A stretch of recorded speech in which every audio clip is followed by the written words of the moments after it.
Welcome to the Hawkcast, produced by the ViewPoint, bringing you a view of students' lives here on campus. I'm your host, Hunter Bergman, web developer and reporter with Josh Crim, editor-in-chief. This is episode 3 with special guests from Denmark. Go ahead and introduce yourselves and tell us a little bit about what brought you to the United States. So I'm Oliver, and I'm 19, and I got here on a cultural exchange. Yes, my name is Emma.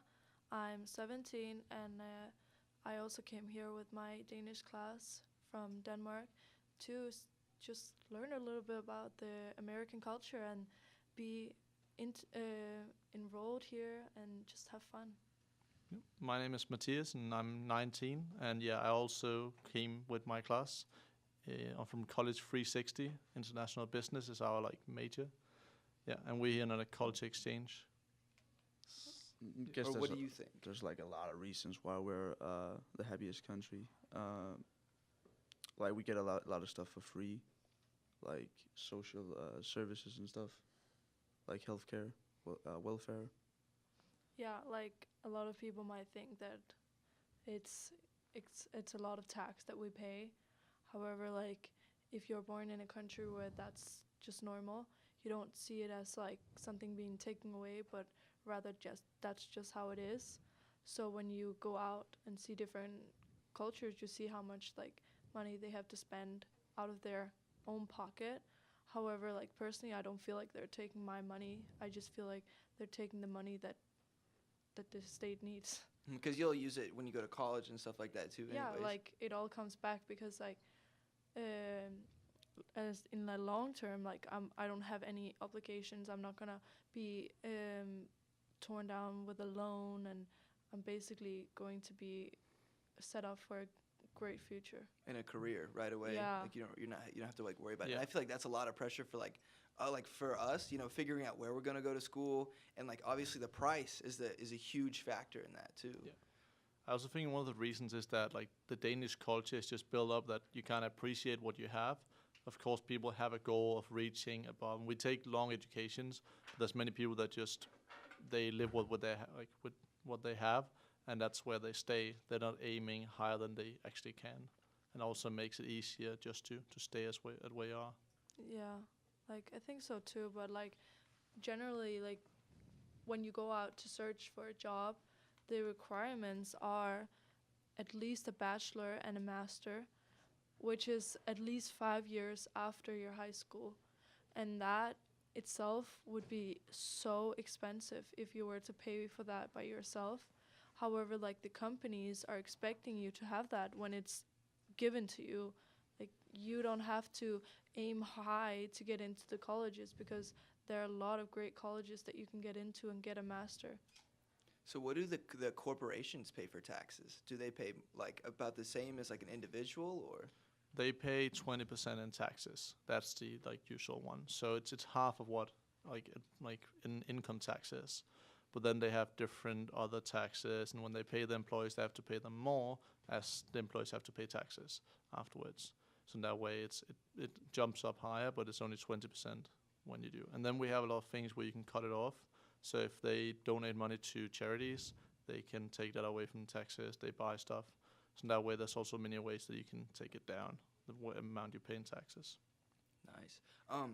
I was just doing a little bit of research. Is it true that you have to pay over 100% in taxes when you buy a car? Yeah, it's more. It's 180% taxes. Well, So- it has been more Yeah. in the recent years. However, I think last year they decreased the tax that you had to pay. Before it was 250, I think. Yeah, it stays at the same point for the smaller cars, but they decided to go with all the big brands, BMW, Mercedes, Audi, that the expensive cars, that price goes down. So for the rich people, it affects them a lot. They have to pay maybe $20,000 less for a car, but for the people buying family cars, it's only $1,000 cheaper. So that's because we had a party this year, in the democracy, that chose to focus on the rich people instead. Do you think that putting that high of a tax on cars has a lot to do with it? Because I know a lot of people ride bicycles. Yeah, I heard Is that a huge Yeah. thing? 9 out Yeah. of 10 people own a bicycle compared to 4 out of 10 people own a vehicle, a And- car. Yeah, Yes. that's true. Like everyone that I know and all my friends, all my family members, they all have a bike. Like everyone owns one just because that's the culture. And from a very young age, like the first thing you're taught is to ride a bicycle without the pedals or like the support, training wheels. Training yeah, wheels, the yeah. training wheels, and like that is like one thing I remember from my childhood, just like riding bikes around this like little park just to learn it because I was not gonna be the one who couldn't bike. Like it's important. insane how many bikes you have. In Copenhagen, there's the double amount of bikes than there's people. Like, Really? Yeah. So since everybody owns a bike, does everybody use the bike as much as like? Does that make sense? Like, Yeah. In bigger cities, they do. If you go to Copenhagen, like it's hard to drive a car because you have to look after bicycles all the time, and they have designed a whole city for bicycles. In Aarhus too, and in Silkeborg we have a lot of roads in the forests. But for example, I live a little bit outside of the city, so I have a bike. I almost never use it. I have a car, but yeah, everyone uses them. So,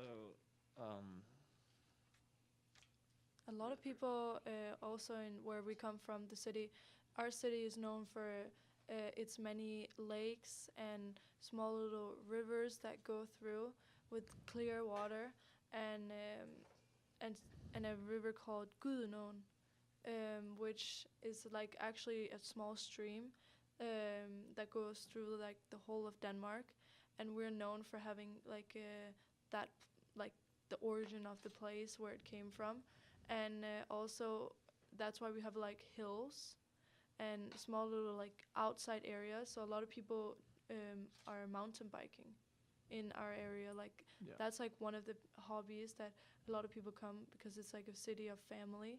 So a lot of people choose to come from bigger cities to Silkeborg. so do you think that you can correlate that since everybody is biking and exercising, do you think that adds to the fact that everybody's like happy and stuff like that, like the physical exercise aspect? Yeah, that's one of the biggest things. Yeah, that we use our body a lot more than you do here, and that also contributes to the fact that we are healthier and we get happy in that way too. We don't have all the healthy problems. Like a big thing in taking a core family as an example is in the winter time when you don't get a lot of sun. A big thing is getting your vitamins, getting a lot of vegetable and fruit because you don't get a lot of D vitamins from the sun, and generally you don't get a lot of fresh fruit. So it's important for the family to incorporate like really healthy foods so you get nutritions from outside like sources when it's winter time. Yeah, I guess, I mean, wouldn't you say that generally Danish families take a lot of care of like their bodies? They try to eat the most healthy food they can and buy good groceries in the stores. And most Danish families, they rarely eat fast food like on a weekly basis. Yeah, and like fast food over here is like much cheaper than where we're from. Yeah. Like groceries over here are actually really expensive Yeah, like compared to us. especially we notice that a lot here. That like per se a Coke this size is 99 cents. Water bottle the same size is going to be like $2, and it's just like how it's subsidized here, like to make the fresh food compared to just making this quick fast food. It's a lot more expensive and it's just easier access. So I think that's been kind of ingrained in our culture. Just go for the fast, quick, cheaper option than to the more nutritious, healthy, take a little more time to prepare, but will be better for you in the end. So I don't know. I think we here struggle with that idea a little bit. Yeah, and I think we often are like Americans are like viewed as like stereotypically lazy. Would you guys agree from like an outside standpoint coming here? Yes, I Yeah, mean, kind of, yeah. I do agree, but to a certain extent also like here, like you don't have any other options than to use your car. You don't have public transport, you don't have bike roads, you don't have anything that could like give you another option than a car. So I mean like yes, if you were to look at it from the outside, very lazy, but you don't have other options. Like we have so many options. Like car is probably the last option that I would even choose because first of all, like there are not a lot of parking spots and it's expensive to park. The bus comes like right in front of my house. It comes 6 times an hour. The bike I can ride to in the city. I have a free pass. I can go anywhere for free for 3 months for under $100, everything is like cheap when you want to use the public services. So- Whenever you choose to go outside of it, it's like as expensive as it gets. Yeah, as an example, for example, in Copenhagen, where they have a lot of bicycles, I went there like just before coming here, and just 1 hour if you want to park is around $15. Wow. Yeah, and That's that's like about half in the middle of the gas. city. It's less where we live, of course, because there's less bicycles and people can park. But I mean, the minimum price for an hour is around $4, I guess. That's in our city. Yeah. And that's even like cheap. Around like if you were in a park in a parking lot where there's like protection of your car, $10 is easy. Like Magazine in Aarhus, Yeah. $10 an hour is like average. You just put your card in and then you go out. Wow, that's pretty interesting. Especially like here, like we never really. I mean, we have so many cars. Like that's just what we do. We just go and get in our car, but we're so tied down with it because we got to pay gas, insurance, and then you have to do like mileage. And your repairs on your car all the Yeah, time. change the oil every 1,000 miles. So like riding a bike would because I mean you pay high taxes, but you're also saving so much more by using the money that you pay in taxes anyways. Yeah. But for cars, for example, you think that gas is expensive here? Just say like 1 gallon of gas. How much is that here? Right now, About 250. 250. Yeah, And Denmark, that's we just checked the other day. A gallon is around $8. Yeah. What? Yeah. $8? Yeah, and I have a car, so that's what I pay. Insurance is a lot more than here too. $200 a month if you're like a first driver. first year. I think that's normal. And then if you're like under 25, then it's more than that. Yeah, you have to. If you have been riding a car and having an insurance for more than 10 years, then you can get it cheaper. However, like if you don't, then it's around like $200 to $300 for insurance. Yeah, and then we have all insane. these because of the environment. Then if your car is old, then you have to pay more money because it's not environmentally good. Friendly, yeah. So like the newer the car is, the more like environmental it is, then it's cheaper. But that's also a thing you have to pay for. Yeah, we also have like the state also supports you if you want solar panels on your house. The state will butt in with a specific amount of money to encourage people to go and make this investment to save the environment. We're also like very big on the windmills. We have huge companies that are working in Asia right now to implement these electric, more environmentally friendly ways of getting electricity. Yeah, And it's a the- big focus from yeah, Denmark, like from They the all government. originated from Denmark. And Scandinavia as a whole. Like windmills are like a huge thing. So how do you guys like the United States so far? It's definitely different than back home, in a lot of ways. Yeah, I also think like we were fortunate to go to New York for a week to start with, and then after being in New York, it's such a huge city, and then coming to a smaller town, it obviously shocks you a little bit more in terms of like the differences. However, like I think as overall, like the people here are so nice, and they've been taking us in with like open arms, so it's been great so far. Yeah, I think I'm on the same side as Emma. It's not to offend anyone, but it's a pretty boring city, Norfolk. But the people just makes it really nice, and that's what we've experienced here. That everyone is so welcoming. They'll give you rides, and they'll just invite you for different stuff. So like people here in Norfolk are really nice. So yeah, even though it's a small city, that's a positive. So where are you guys from? Like I know you guys said Denmark, but what city? We're like from a small city called Silkeborg, and it's located on like the main island, which is called Jylland or Jutland in English, and we live like in the middle of that. We're all from like the same area. Yeah, I live part-time in Silkeborg and then the other time in Aarhus with my dad. So yeah, but I go to school with them, and my life is in Silkeborg. Nice. So you guys talked about the islands. I've heard that no matter where you are in Denmark, you're about an hour away from the ocean. Is that correct? Yeah, that's correct. I mean, Denmark is actually like the biggest part is a peninsula, so it's like a half island of Germany. It's still our own country, and then we have 2 major islands, and then like around 300 small islands. Some big where people live, some where there's no people.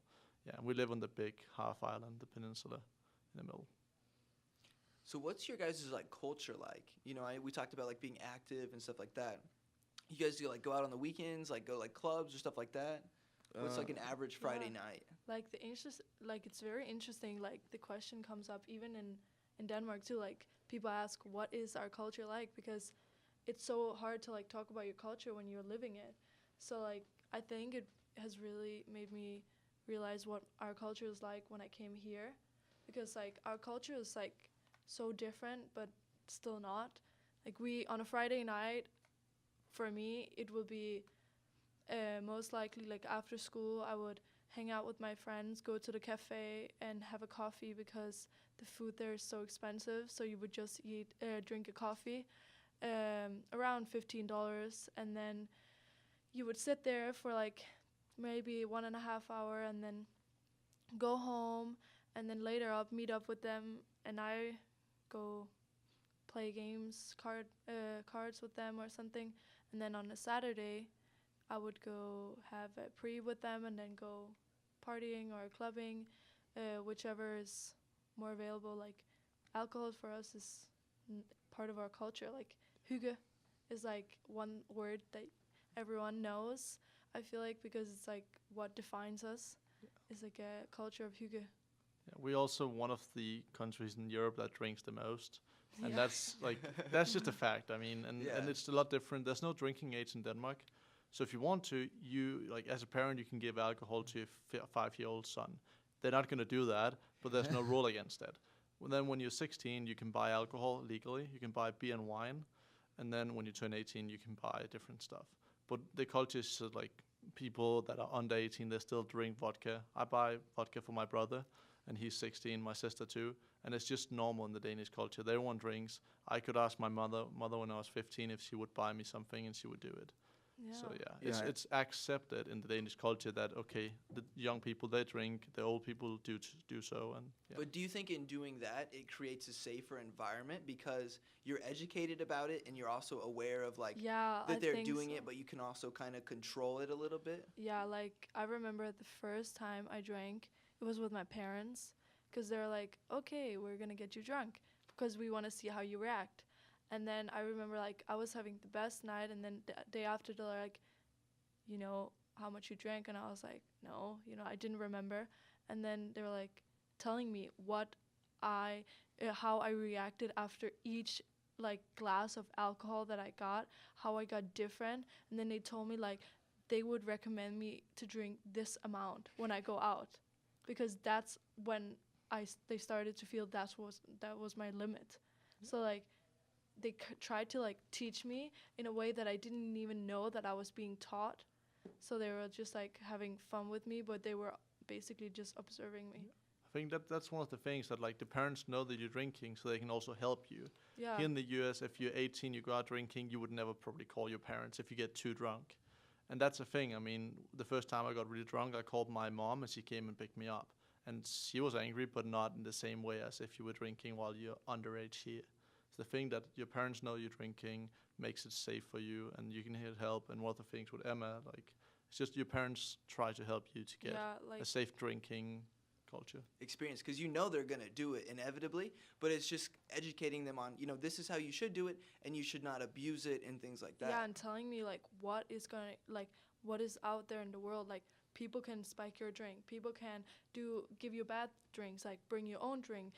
Like for example, my parents are like, don't go to a party and then don't bring anything yourself, and then you have to like get from everyone else because you don't know what's in the drink. So they always told me like, I will go buy something for you so you can bring your own, so you know what's in the drink and you know what you have brought. So that way, like, I was never like, oh, my parents can't know and everything. Like, my parents have been like not supporting my drinking. They were always telling me, no, you shouldn't. But when I told them like I really want to, they were always there, and they're like, call me when you want to go home. They always pick me up. Like, I've never been in a situation where my mom hasn't picked me up. And if she's been drunk herself, she paid for a taxi. Yeah. Every time. No, Yeah. that's go And ahead. and it gives like a sense of security, like that your parents like introduce you because they know you're gonna do it at some point anyways, um, and just makes you like more comfortable knowing that either like how much you drink, you'll not like get really messed up because you can No. always like call your parents. You can always get home, and that's nice. Yeah, I've never been afraid to call my mom because I knew she would get mad. I always called her because I know she would get more mad if I didn't tell her. And it's also in terms of safety, as you mentioned, like what I feel like in Denmark is like there are safer environments that you can drink at. Like a lot more parents are willing to let you have parties while they are in the house, because they rather want you in the house drinking than on the street or in some basement that you don't know who owns or whatever that you find is available for you. They rather like get the house, and then if something happens, they are sober, ready to drive or anything. Like it's not a unsafe environment that you're drinking in. Yeah, and like from adverse and stuff of beer, like in Denmark, we also have like the adverse where they say drink with respect. Like you should know what this does to you, just so like not to get yourself hurt on something that you're trying out for the first time, for example. Yeah. It's just like they're trying to like make restrictions on alcohol. They've been talking about taking the beer and the wine thing up to 18 because we drink a lot and young people start drinking before. And just around in the 1980s when I was born, you could buy vodka as a 12-year-old. So they've raised the limit and they're trying to do it again, but it's not going to be 21. I know you guys mentioned, I'm probably mispronounce it. It's the HYGGE. It's Hygge. Hygge. Okay, so can you guys elaborate on that a little more? Yes. Hygge is like, there have been, I think, over 100 different books written in different languages to describe this word, and there's still not a definition for the word because the definition is in the action. So like you cannot define hygge as cozy or chill or anything, but it means something along those lines. But hygge is like, the definition is basically, in my opinion, when you create something, what I would say special between a group of people that everyone just feels so comfortable in that they almost feel like it's their home. That is like one thing that like really represents Denmark, is like you're always welcome in people's home. We don't have anything covering it up. The house is like, there are always open doors. Yeah, I also think like we could try to like say each of us what we think hygge is because it's going to be really different. For example, I think being with the family and drinking a hot cup of coffee can be hygge, but also being with friends in a pre-party or something.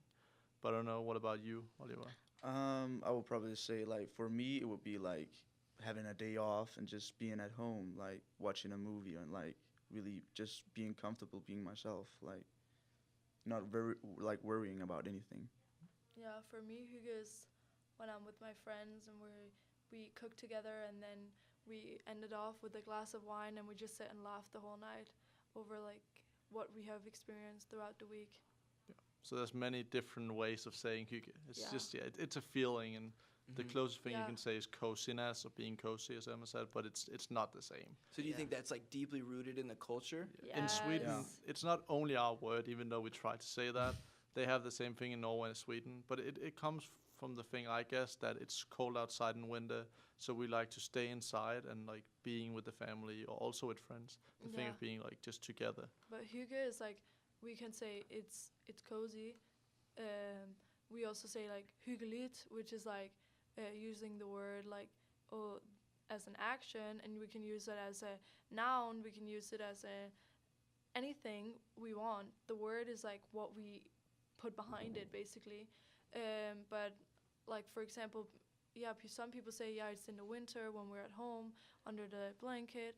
But like also for me, like when I'm outside eating an ice cream, sailing on the rivers and like the different seas with my friends, that's also hygge. So it's like the weather can't even describe it either. Yeah, no, it's definitely a feeling. Yeah, It's the really feeling. really hard to explain. It's really think interesting though, because We have an idea of. I'm trying to think of, like, translating that into our culture here of anything similar, more than just kicking back with your friends, Like, really, and just. what would you describe if you were sitting at home, looking outside, it was snowing, you have a fireplace, sitting with a little blanket, you're not too cold, you're not too hot, having a cup of coffee with some marshmallows in, just laughing with your friends, and just having the greatest time of your life, like your whole body is like content with happiness? How would you describe that? I don't think we have a word. That's just Chilling. life. That's just a Life. Cozy, that's just yeah. a feeling. That's Yeah. then you would say this is Hygge. Yeah. Yeah. Who- So, That we Maybe I have will just say that now. found a word Trend. to describe that feeling. So I Wow. think it's It's- like the biggest thing in my culture is like, wow, Hygge. It's like what you tell your friends, and they're like, yeah, I feel the same. Well, that's interesting. So it's a sign of almost like, Compassion and fellowship, and Yeah. just Yeah. You're having a Hygge time with people you care about. yeah. Take Like- all the adjectives you have about being nice, and Yeah. that's Hygge. Yeah. it's Yeah. interesting. So let's talk a little bit about like the Danish language. It's pretty interesting because I mean I did a little bit of research on it, and like nobody else can really understand it, like no other cultures. Or explain a little bit about that. Like Scandinavia, obviously, Except Finland. except Finland, which is the funniest thing because Finland is like a whole different world of language. Like no one understands that. But, But- the closest cousins we have in language, that's Norway and Sweden. Yeah. And then Faroe Islands, they learn Danish. It's a Danish part. And then And also their there's- language is close. And then Iceland, I can not understand a single word when they talk. When I read it, then I understand it. Yeah. So yeah, that's the 5 closest ones. And then there's our language is built up by German language. That doesn't mean we can understand it, but we can see some similarities. Yeah, we have like Germanic roots in the language, but also generally the way that the language is built up is with a lot of hidden letters. Like what is vel, but it's spelled HVAD.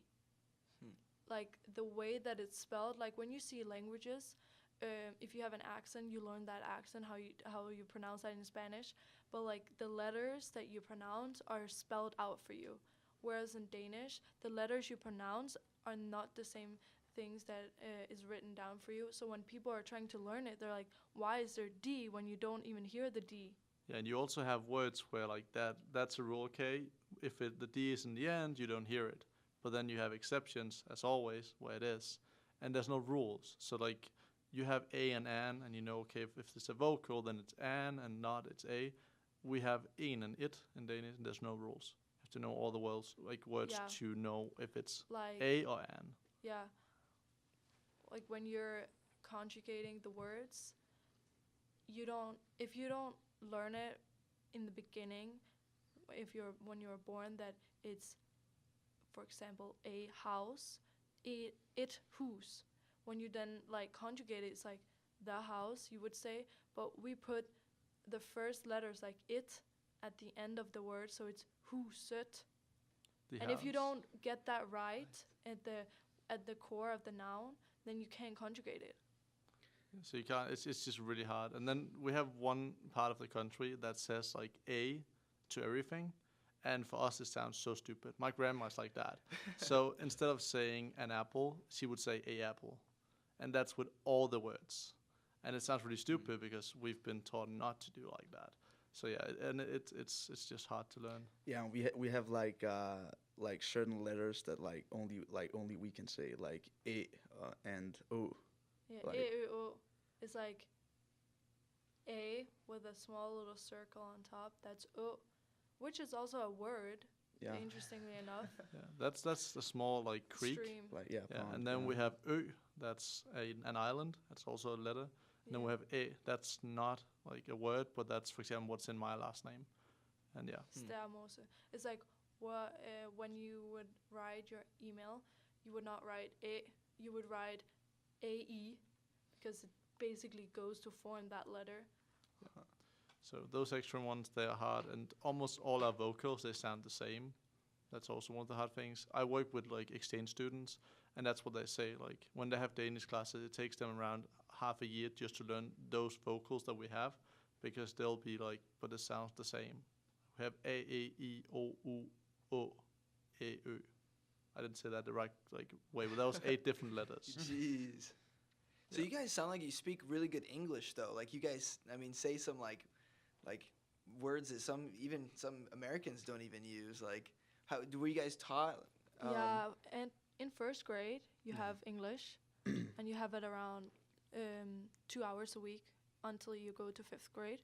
And then in 5th grade you have it like 3 to 4 hours, depending on the school. If you go to a private or a public. So you're immediately taught English You're- straight out of the yeah, gate. and They TV took it series. down. Yeah, we don't dub like the movies, so they're not in like Danish. But also they put it down even further, because I got English from 3rd grade, and they got it from 1st grade. And my Yeah. cousin just got it like when she started in school, Like preschool. preschool. I was gonna say, Huh. so that's basically like when we're learning how to even write English and Yeah. speak it. Really, you guys are learning at the Yeah, same so time. then like they changed it from, so the people before they learned it in 3rd grade, so now in 3rd grade they're learning German. Yeah. Wow. So it's like from pre-K they're learning Danish and English. They start writing in, we have a grade called grade 0. It's basically your first grade, but then you start learning how to write in both languages. Yeah. And they've like been thinking about moving English down to kindergarten, so they won't have classes, but they'll have the people in there talk English all the time, because you can't really use Danish for that much. It's nice to have a like language that only 6 million people speak, but you can't use it in a business world or in a job. So that's why they want us to be amazing in English. Definitely. That's pretty interesting, because I mean, you guys start basically learning English when we do. I mean, that's Yeah, bilingual, like everyone in Denmark are fluent in at least 2 languages, English and Danish. And then, for example, my brother, he's 9, he will be fluent in German too, because he has learned it since he was in 1st grade. And that's when we're in like 7th and 8th grade is when they really kind of start trying to introduce Spanish, and it's not really like what it is. It's like colors and numbers and stuff. And then when you go into high school, you kind of learn how to use it a little bit more. But then after a certain point, it becomes optional, and only if you want to continue learning it. So I think that's another big thing with, like, we kind of saw that too with, I know we talked to the Portuguese guys, and they were learning English from like 3rd grade as well. And that's just really interesting here, because we're just going to speak English. yeah. But then in this world, it's going to become where soon we're going to have to be able to know English, Spanish, Chinese, a lot of different things, because it's just there's so much ever culture. expanding. Yeah, I think so too. Like, the whole country here is like, there are a lot of Spanish-speaking people living here, so it would be important to know the language, of course, which is also why, like, I'm happy that I know. I'm so like honored to like be able to travel this much, and also like a big part of like the Danish education system is like, when you're learning a language, you go to a country that speaks that language. So when I was in middle school, I had trips to Germany, Berlin, to have like go to school there for like a week and see the city and learn about the culture and everything. And then now here, I chose an international line. I'm going to America for 2 months to really like get you into that language. And the culture too, because we use a Yeah. lot of slang and stuff like that too. So it's really interesting for me, because like I've been to like Mexico's the only international place I've been, but like being able to understand a little bit of Spanish, I'm definitely not fluent by any means, but just being able to understand it, I mean, that's tremendously. You could just incorporate yourself into the culture, and then you understand, how, what their culture is, what their music, their jokes, their humor, and what makes like them, and that's a very big part of society too. Where's your guys' like favorite vacation spot? In Denmark or Anywhere. Like, where's a big place where like the Danish go to vacation? Italy. Oh, yeah. Italy, Turkey, Spain? Yeah, Spain, definitely Spain. Like Yeah. the 3 main, like a lot of people go to Italy because they can drive there. So they would drive through Germany, down through Czechoslovakia, and then they would go down to Italy as the most southern point. And then they would have vacations there. A lot of Danish people go camping. It's a fairly cheap option, and you can stay there for 2-3 weeks for a reasonable price with families, because they drive down with families, obviously. And a lot of people, when they are young, they don't wanna. They do fly because we are a small country, but a lot of people drive. Yeah, and Germany is only like 4 hours away from us. It's So- less, no, it's No. 2 hours. It's to two. the border. Yeah, 1.5 to the border, Yeah. and then like Hamburg is 3 hours away from our city at least, and then other big cities as well. Yeah, I mean, that's one of the biggest things. I've visited, I think, around 20 countries in Europe just because of my dad, because we used to go driving. So went to Poland, to Czech Republic. I drove myself to Austria, then to Italy, what else?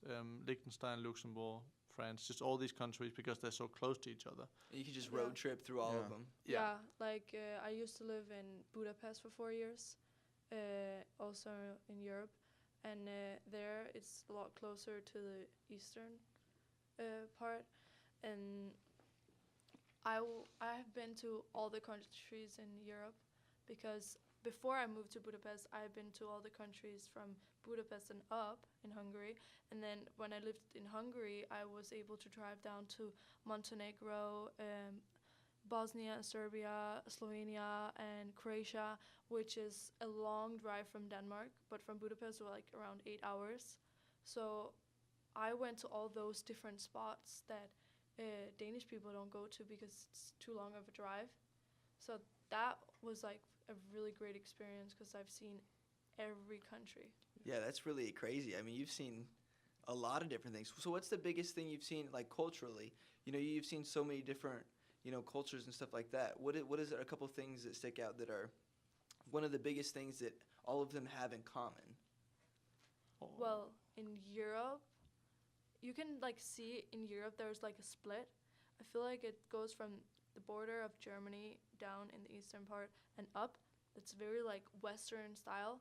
And then when you go from like Budapest and down, it's like Eastern mentality and culture, like very nationalistic, and like our country is this great option because going back in the history, like the Soviet Union and all those different things, that all these countries were part of something bigger once until they got separated.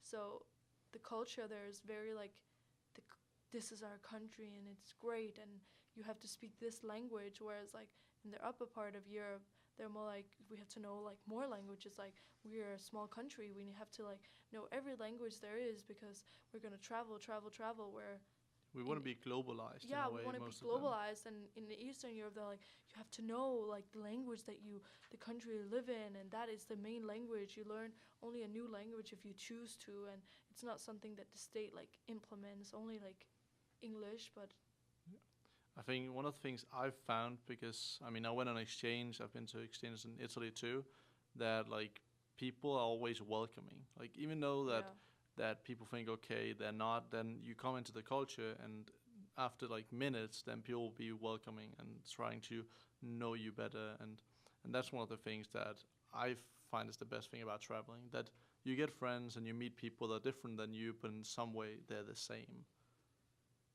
in Europe as well. Yeah. Like, it's all together. Yeah, and like a lot of cultures like have traditions and stuff that they each follow. Like, for example, some people pray before they eat, and some people don't. Like, and a big part of the culture is like understanding other cultures and how to react to certain cultures and how like what we can like get from them and what we can give to them, like benefit from each other. Yeah.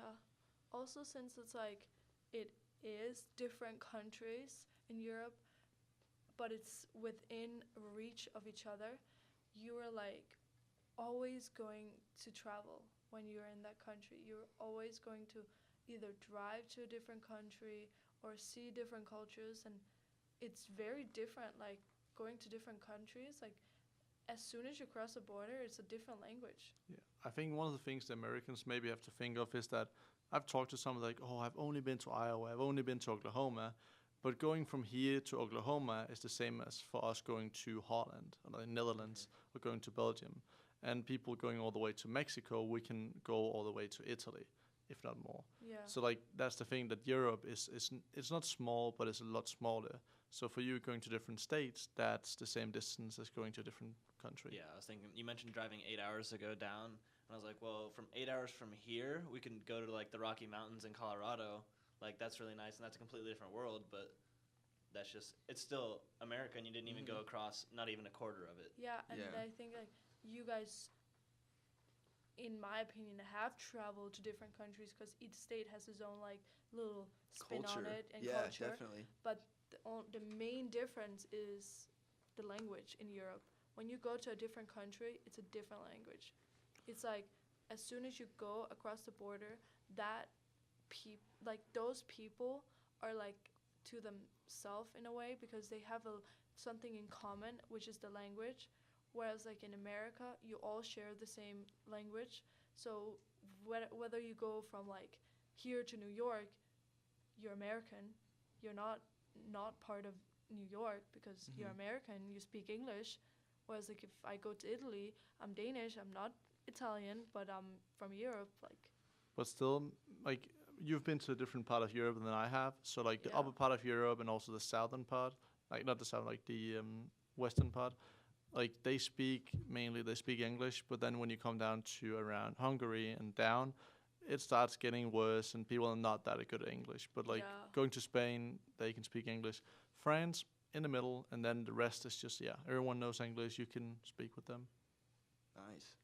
Like you're talking about road trip, and the longest road trip I've taken was from here to, we went to San Diego, California, yeah. and that was quite an experience. Like, like you were saying, like you do get a bunch of cultures, because and like the language though, I like it because you can communicate with anybody. You know what you're saying and stuff like that. But conversely, it is a different culture. Here in Nebraska is completely different than in California or even Colorado. And I got the opportunity to go through. Like Denver is like the big city in Colorado, and then we went through there to Las Vegas, and then to like San Diego, and those were like some pretty big cities. And the cultures were each one we went to was completely different, and it's in the same. So similarly, that would be like traveling from country to country in Europe. Yeah. I think it's interesting also, like, that's the thing, when I went to New York, it was a different country for me than here. For me, that's a different country. But, like, for you guys, it's still part of America. But for me, like, each state here is a different country that I'm visiting. That's what I think is interesting about America, that they say, like, yeah, we're one big country, but, like, no, you're, like, different. You're all different. Like, they should all have their own country, in my opinion, because, like, they're all unique. They're all, like, trying to make their own way. Like, Colorado, I know they have very different laws in terms of, like, alcohol and weed, and then other states and gun laws, and everything differs from state. The taxes differs. Like, they are different countries. Like, in my opinion, that's a different country, but that's because I come from Europe, where separating borders is separating countries, whereas for you guys, it's separating states. So it's just a different terminology, in my opinion. But even in Denmark, it's the same. I mean, you can come from our part of the country to the capital, and then it's different. So Yeah. there's like, It's just a bigger space you have Cool. to fill out.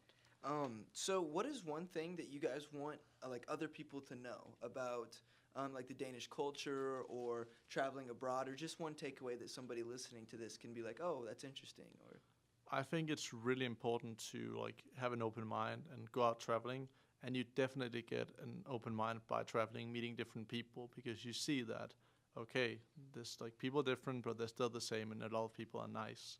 So that's one of the things, and then of course just getting out to like know the world. That's Yeah. important. I think a very important thing about Denmark is the people are so independent. They are trying to get the most out of all the opportunities they have. They want to see the world. They want to be everywhere else, but they still love Denmark, of course, but they want to like learn and see more and more. Like they're hungry for like experience. And it's really interesting to see a culture that is like so determined to stay together, but still see more, because we're a small country. Like, we need to see more in order to survive. So, and also just like knowing that Denmark is a great place, like, to be, and I am fortunate to be born there and see the world, and I know everyone else is also fortunate. Yeah, and like a lot of different ways. Like every like single one of us is like multicultural in some Yeah. sort of way. Like either from like your friends to like the way we eat to either religion. Actually, is like there's not like a certain real like specific thing that like pinpoints Denmark as like.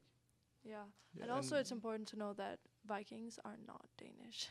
yeah, we owned Norway. That's why we think that we had the Vikings. Now Norway is its own country. Yeah. So yeah, but just Denmark is a nice country. If you want free healthcare, become a Danish citizen. But the weather is so bad. What do I have to do to become a citizen of?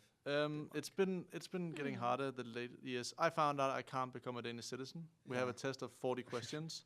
You have to have around 36 questions right. I got 32, so I'm not able to become. But I that's don't one know of the things. anyone who is what the government would define as pure Danish would ever pass that test.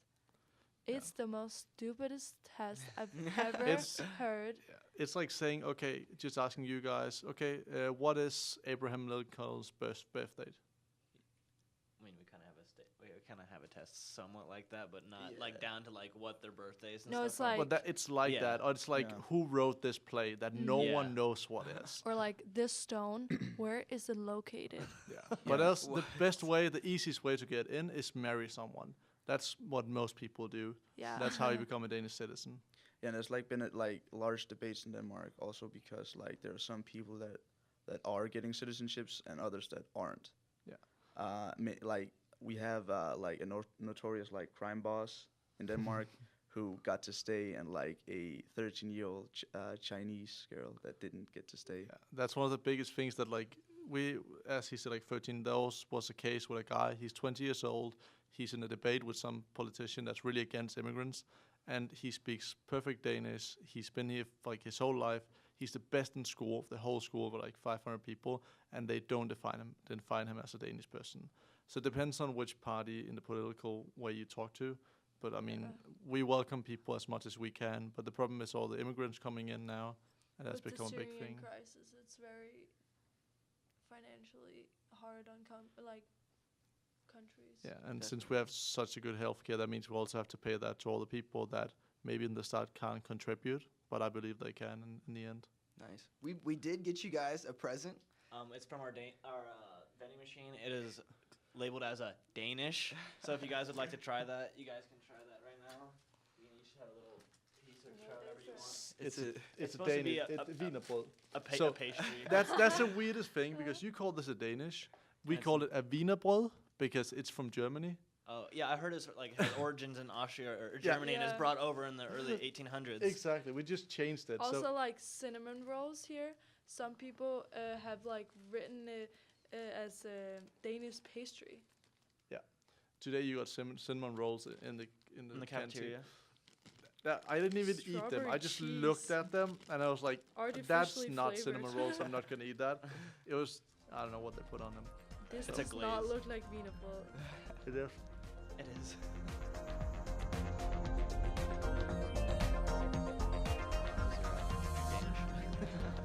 Okay, it's actually better than the one we got from a Danish bakery in Omaha. So that's insane because we had class with Pam. And there's this guy called Dan. In class, and his mom was Danish, and he went to the bakery in Omaha to get Danish food, Danish bread, and it wasn't that good. This is actually better, so that's impressive. Thank you guys for joining us. We really appreciate the conversation and the insights you guys provided on Really. Denmark and culture. Thank you guys for listening to this Hawkcast. I'm your host, Hunter Bergman. And I'm Josh Crim. If you're interested in finding more out about the Viewpoint, check out our website, anyviewpoint.com, and follow us on Facebook, Twitter, and Instagram. Also, check out our YouTube channel at The ViewPoint.